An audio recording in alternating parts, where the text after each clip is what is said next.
Good morning, guys and gals. Thanks for tuning in to another episode here on Hook, Line, and Singer.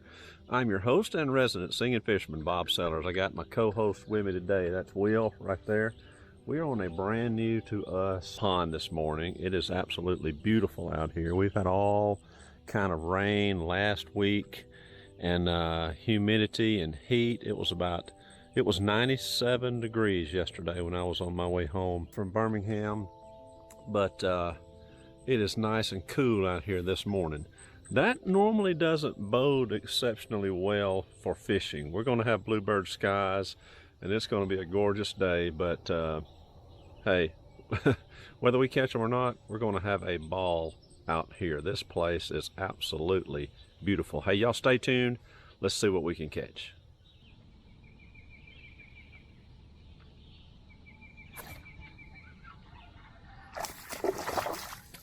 Look at that fish is making a lot of noise. It's like a shiny.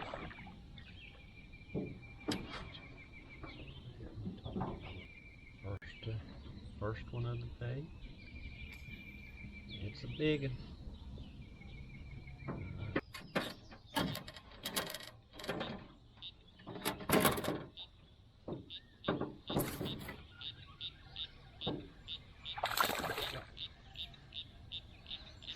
Let's do it.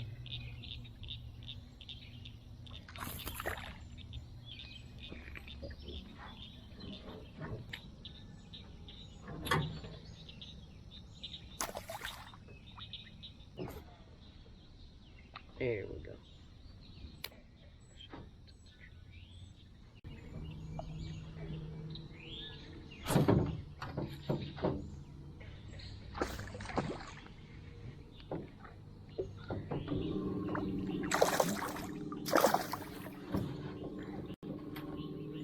This is kind of nice.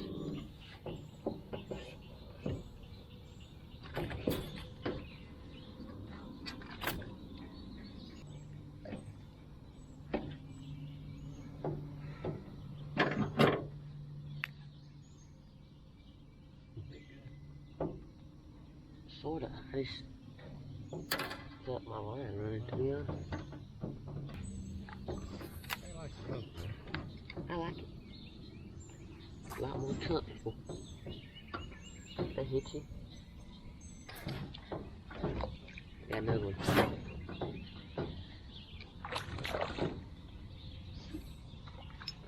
Dang, these fish fight.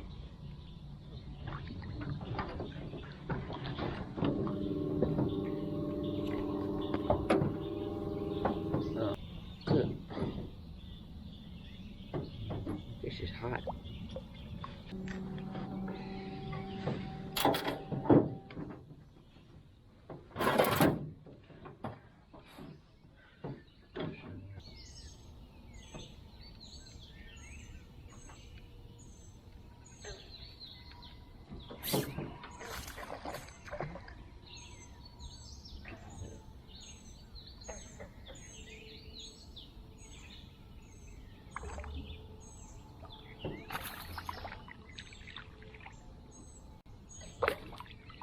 The gentleman that owns this pond sent me a message on Facebook and said, I need some fish taken out of my pond if you want to come over and fish. And that's what we're seeing so far here today. Certainly consistent with that. These small fish need to come out of here so that the big ones will have a chance to grow. We're going to do our part, whatever that is, aren't we? Yep.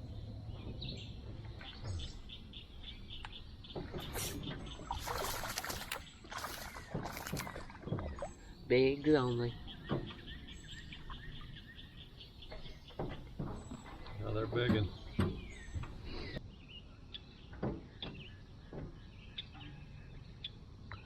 I think I got a fish. Yeah, I do. Did you my drag? Get the net, Daddy.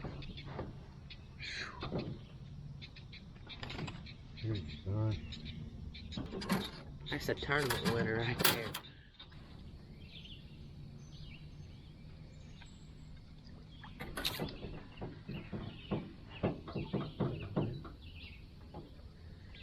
so.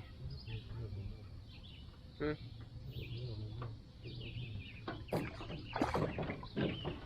You see where that thing hit it? Hit right here at the boat.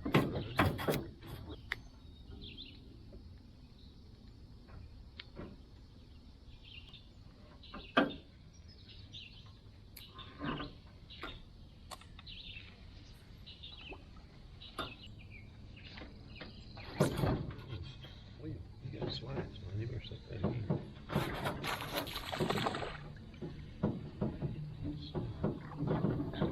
For this one.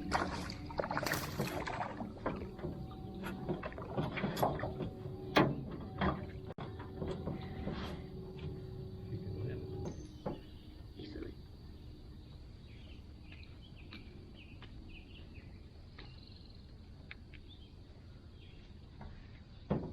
I know you saw my line running in. I know you saw my line running in.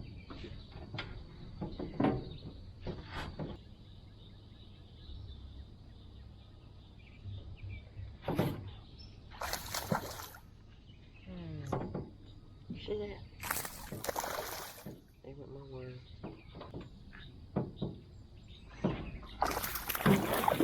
Tell me we doubled up.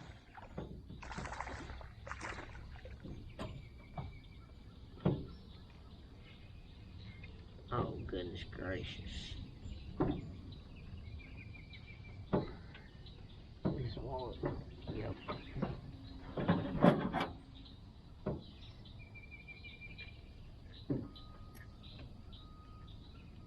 We doubled up. Yep. Uh-oh. Found him on my live scope up here. I got another one on there.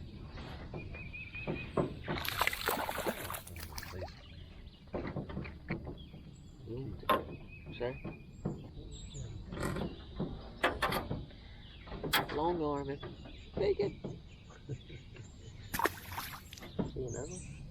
Oh yeah, that's one. Look at that dog.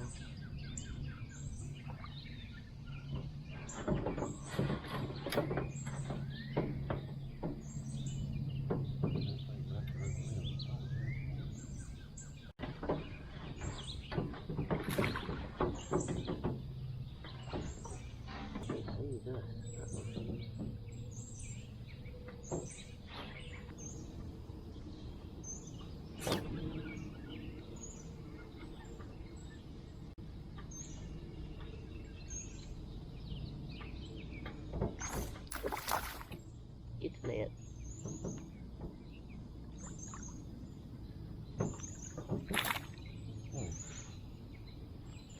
What? Quick release. What's that?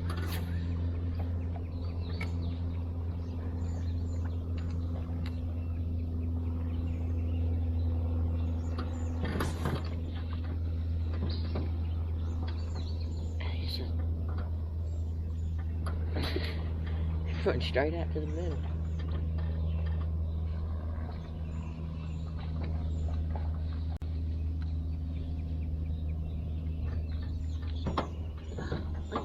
Can't hardly move this one. That's definitely the best one of the day. Maybe. Too close.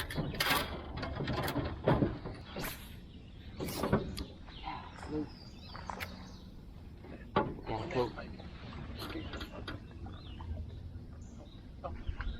That might be the best idea with these, is kill.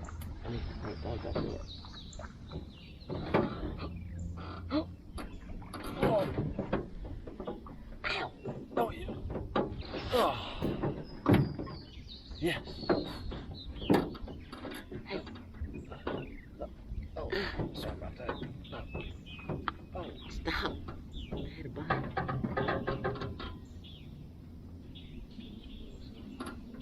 I don't know, every time you set the hook, I have to...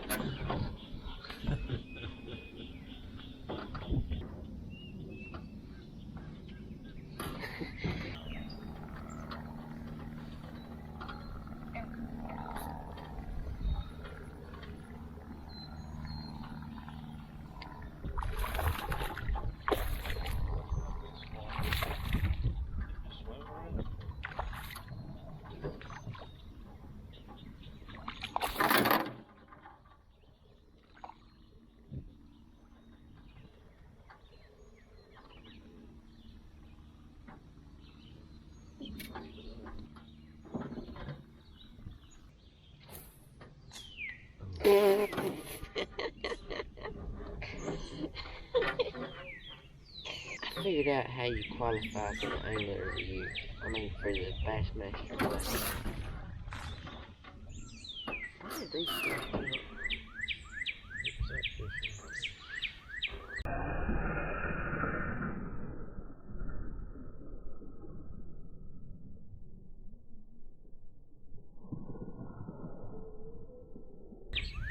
That's a big one.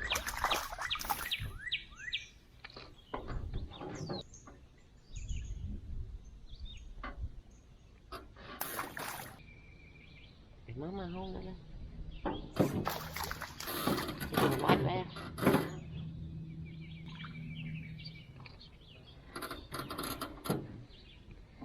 Bigs only on this channel.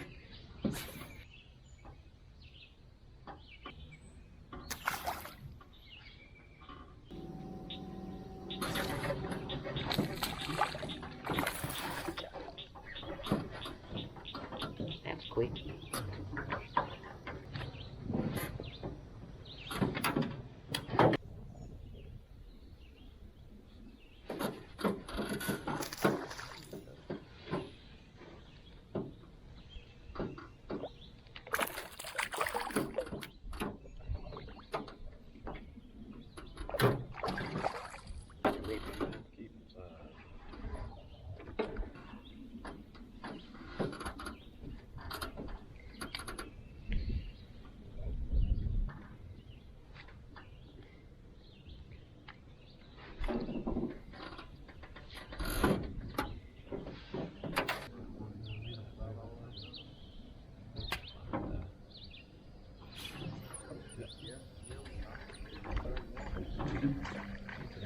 Get the net, get the net.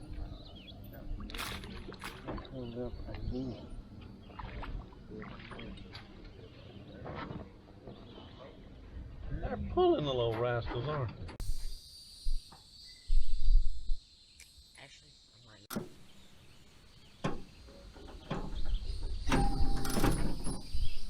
Alright, hold on. That's the biggest one of the day. No way. Guarantee you.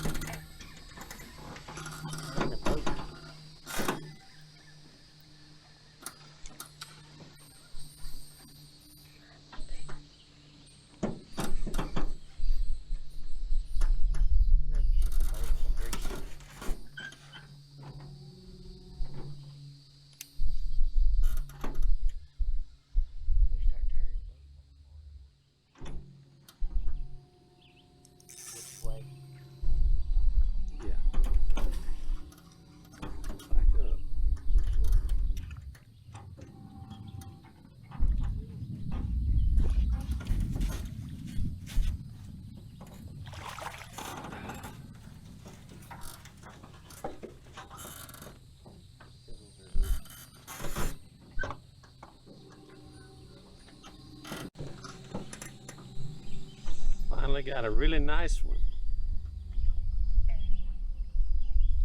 Good one right there. We're gonna let him go to grow. There he goes.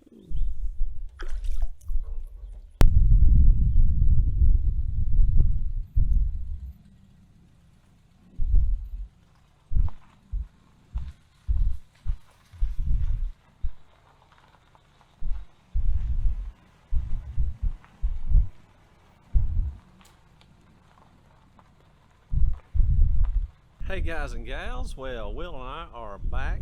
We had a really great time today. We were given an opportunity.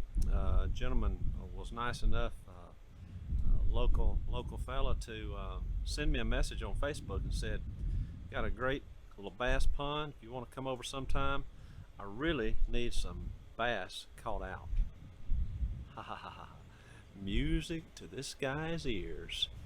I said I would be more than glad to oblige you with that at any time. So we were able to go, and even on bluebird skies, it has been gorgeous.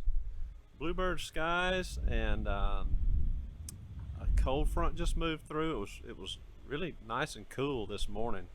The fog was just rising off the water because the air temperature was so much cooler than the water temperature was. But I didn't know what to expect as far as the bite, but we were able to get some fish to bite.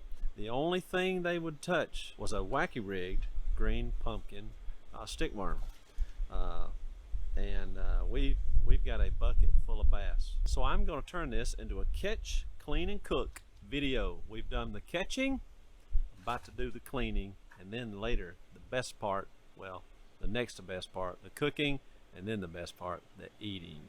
There's a misconception that abounds with largemouth bass that they are not good fish for eating.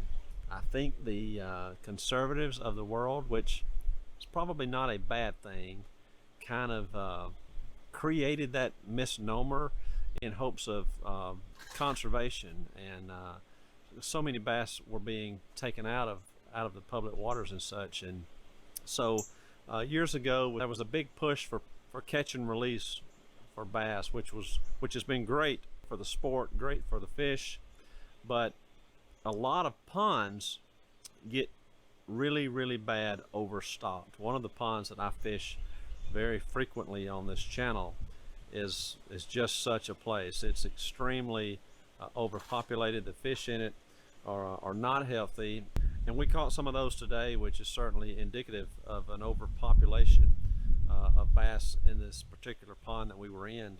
But we also caught some nice fish, which is that's an indication that the owner is managing it right. And so what he's done today will help his pond. I mean, we took a stringer of, I don't know, 13, 14 bass out. We haven't hurt the population in that pond at all, but and we kept good size fish that needed to come out. Probably the biggest fish we kept is 1.5 pounds, maybe 2 pounds. I don't even know if there's a 2-pounder in there. I caught a 3 or 4 pounder that we released back, and watched her swim off. And there's some really good fish in that pond. He's years ago caught a 13-pounder, he told me, and then recently caught an 8-pounder. So that 13-pounder's long gone, but who knows? Really, there's no telling what's in there. Some good fish, and we had a ball. He's going to be watching this, so I hope he knows how much I appreciate him letting myself and my son come over and have a great time this morning. Now let's clean some fish. We're going to fillet these bass for deep frying, and I'm going to make some homemade hush puppies. My mouth is watering thinking about it. Y'all stay tuned. First things first, fillet these bass. That is really a perfect eating size right there. I've got a good clean surface and fillet knife. I see a lot of guys on videos and such doing like prep work before they fillet a fish, and just so unnecessary. I've seen people gut them and then fillet them. I've even seen them scale them and then fillet them. I don't understand that. But hey, different strokes for different folks. I'm going to show you how I do it. It's little waste.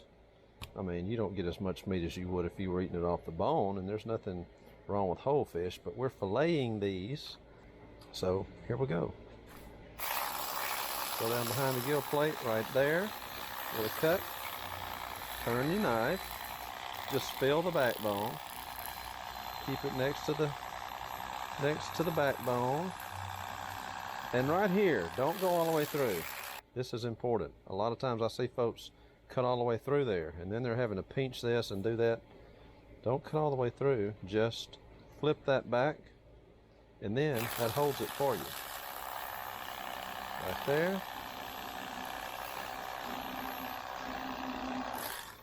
And there is a nice fillet.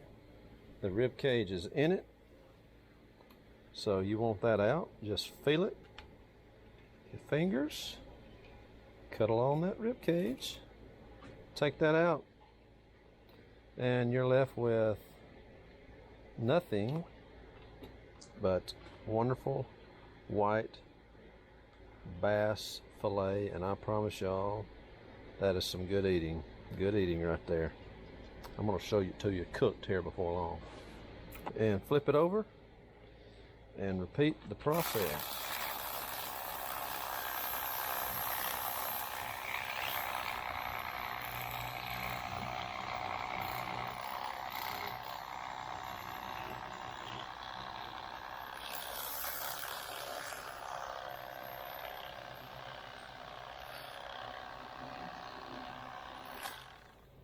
Very little meat wasted.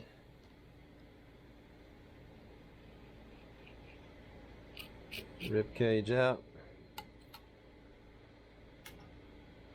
Pure meat, pure meat. I'll drop mine in ice water, and when I'm all done, I'll take that and I will wash those fillets really, really good. So that's what you're left with. A carcass, as you can see. You don't have to gut it. There's the guts right there. No need in taking those unnecessary steps. All right, let's do a few more of these. Let's do them all.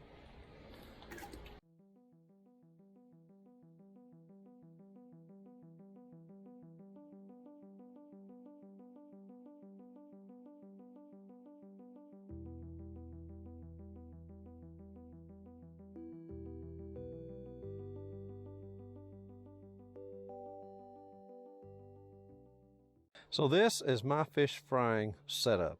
That's an old rubber car mat that I've got down to catch grease splatter, keep it off the deck as much as I can. This is a New Wave oven, induction cooktop. These things are great. You don't want to, if you don't want to do this in the house, like I don't have to worry about stinking up the house or anything like that. I've got a big Bayou Classic cast iron pot here and a strainer, and I have some rice bran oil in there. I get that off of Amazon. It does really good cooking fish because it has a higher temperature threshold before it begins to smoke than any other type of oil. Peanut oil is probably the second best, but this rice bran oil is excellent. I recommend you try that sometime. I'm going to turn this grease on. I'm going to turn this on, let this be heating up. I want to get it to about 360, 375, and while that is doing that, I'm going to go inside and prepare my fish batter and my hush puppies. Stay tuned.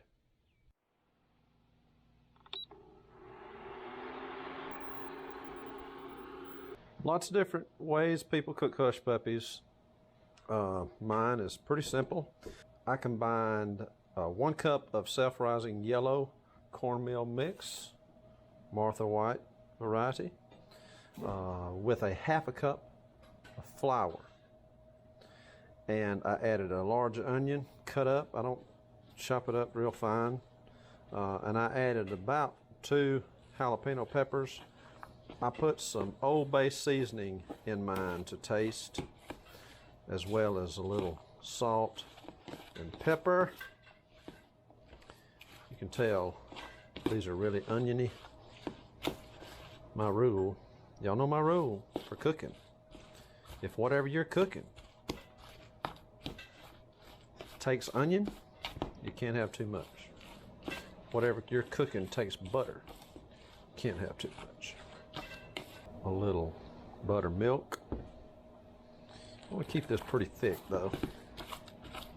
All right, I'm gonna put a little salt and pepper in these now, and they'll be ready to go.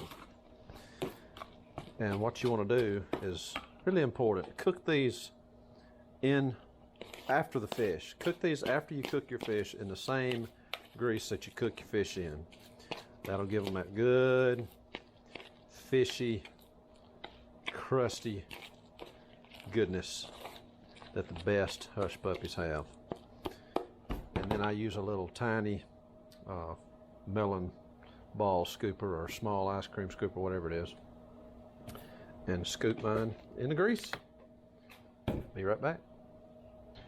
All right, for my fish batter, I'm using this is some home ground meal, and I'm just going to put a big quart bag of this into a bowl because I have quite a bit of bass fillets here. Doesn't that look good? And I'm going to add Tony Chachere's original Creole seasoning. This is some good stuff, y'all. And I put that in my meal. It's going to give this fish a nice kick, like Will and I like. We're the only ones around here that eat the fish that we catch. And I just combine that with a whisk. Add a little salt in here.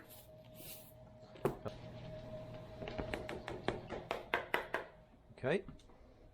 I believe that to be sufficient. All right, this grease is heated up. I've got, it's bright out here. I've got a little thermometer. Let's see where we are here. We're hot, that's where we are. Had the new wave here on 500, and it has the grease at 400. It's a little over 400, 410. So I'm going to bring that down. It's 450. It's right at 400 now. All right, I think that'll be okay. Fish will cool it down a little bit. So just as you're ready to drop some fish in the grease, you don't want to batter these too far ahead of time. I'm just going to put some in the bowl here and give them a good toss. A few more.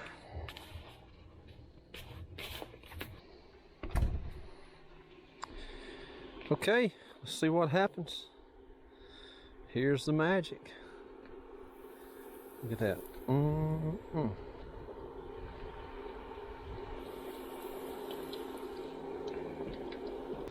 I can get one more piece in there.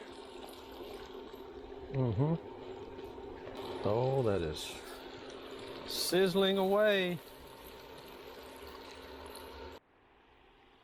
A big square cake pan makes an excellent fish and hush puppy tray. Let's see how these are looking. Okay, this first batch is done. Drain that grease out of there. See, that's what's really neat about this thing. Just drain it a little bit and right straight into your pan it goes. Look at that. I like to put a little salt on them as they come out. I'll sample in a little bit to make sure they're not getting too salty.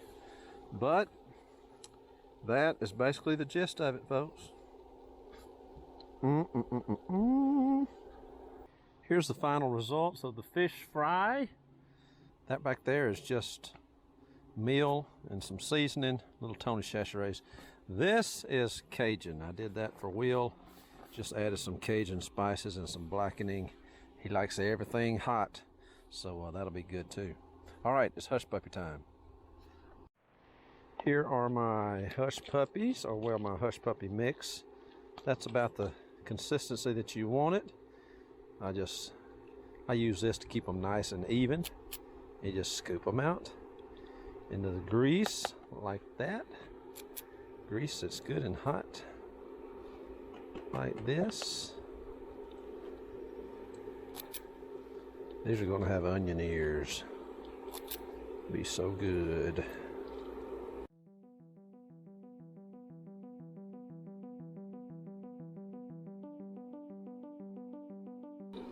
Better let that do it. I usually like my hush puppies to cook at around 300 degrees. Just getting up there close. They look good. They look like they're cooking good. I want to flip them. You don't want to put too many in here that you can't kind of flip them and roll them around as they cook. Brown them nice and evenly.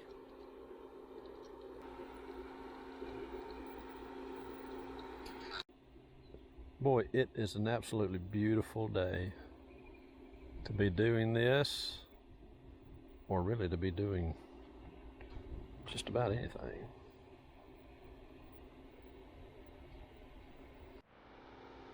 These are ready to take up.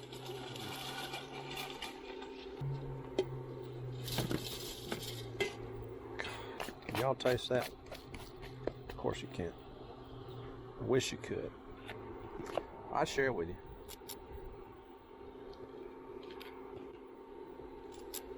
I'm not sure how, but with God, nothing shall be impossible.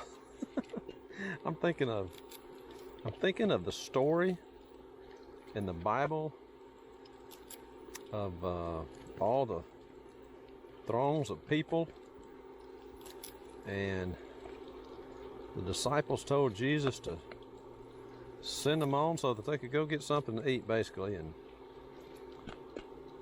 Jesus said, well, why don't you guys feed them? And they said, you want us to go and buy enough groceries to feed 5,000 people? Jesus had another plan. He said, go see how much bread you got. Go see how many fish you have. And they told him, we've got 5 loaves of bread and 2 fish. Kingsmen sang a great song back in the day.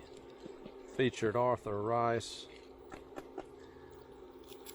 A place where the hungry are fed. It started out 5 loaves and 2 fishes were brought by a child. Let me just find that.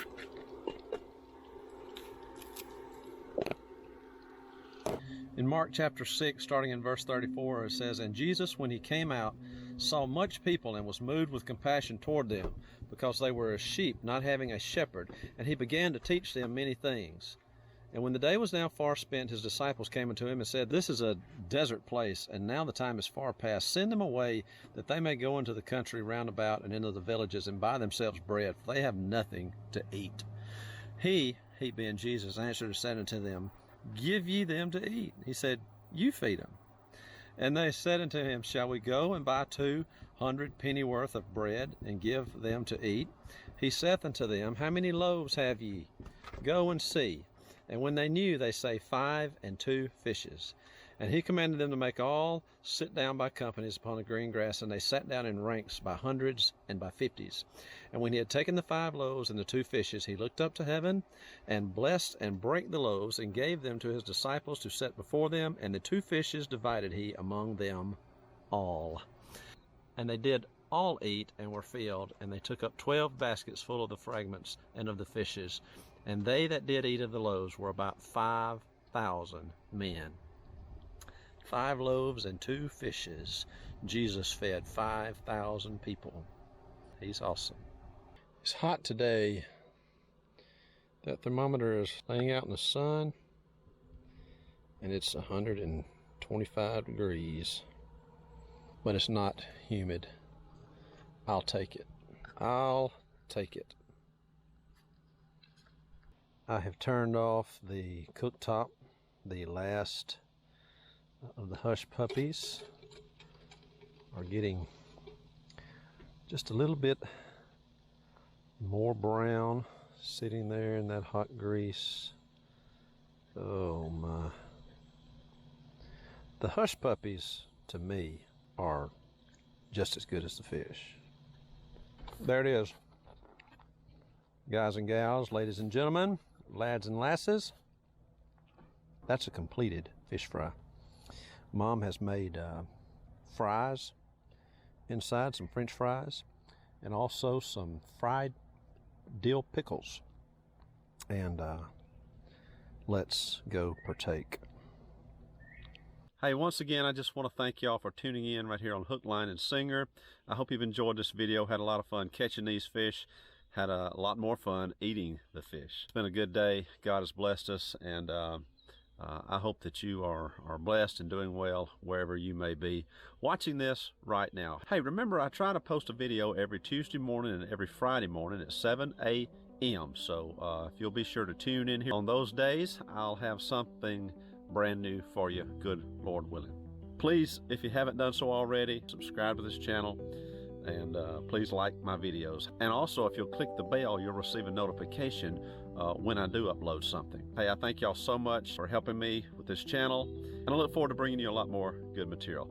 May the good Lord bless you. Remember, God loves you, and so do I. Bye.